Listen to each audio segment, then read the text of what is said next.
На покана од локалната власт, во работна посета на општина Кочани престојуваше потпредседателката на владата и министер за одбрана Радмила Шекеринска. При тоа таа се сретна со градоначалникот Никол Чуилиев и неговите соработници. На средбата стана збор за повеќе актуелни прашања од работата на општината, пред се во делот на средувањето на финансиските проблеми, но и за конкретни прашања каде што е неопходна поддршка од министерството. Меѓу нив беше споменат и проблемот со руинираниот објект на поранешниот воен одсек, каде најголем дел од собственоста ја има ресорното министерство. Министерството за одбрана поседува најголем дел, околу 573 квадрата, 271 квадрат има управа за јавни приходи и еден мал дел центарот за крижи.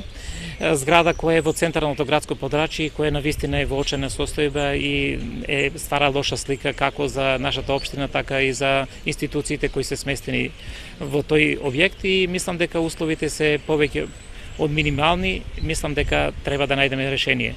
Во разговорот добив слобода од министерката да размислуваме и да изнајдеме решение кое ќе биде адекватно и прифатливо за општина Кочани и дека Министерството за одбрана е спремно нивниот дел, ако е потреба, да изнајдеме простори за сместување на луѓето кои се на работа во Министерството за одбрана и другиот дел да не биде преотстапен на општина Кочани, нешто за кое што треба понатаму да ги видиме сите законски процедури и да го доведеме во една нормална, да го решиме и тој проблем на општина Кочани. На средбата во општината се разговарало и за активностите околу предстојниот референдум, што според министерката Шекеринска е важен историски момент за државата и за граѓаните. Интензитетот на посетите на Македонија, што во изминатиот период ги прават важни политички личности од НАТО и од Европската Унија, според неа е уште една потврда од и државата е насочена кон вистински правец, поради што и ја добива таквата поддршка. Овој понеделник американскиот секретар за одбрана, првиот човек на Пентагон, првиот човек на најмоќната армија во светот, дека доаѓа во Република Македонија да биде наш гостин на официјална посета. Тоа се случува прв пат во последниве 14 години. Заборавивме како изгледа министер за одбрана или секретар за одбрана на САД, иако САД се наш стратешки партнер и политички, меѓутоа и во воениот дел. Тоа покажува колку е голем интересот и поддршката која ја сработи Македонија во оваа последна година.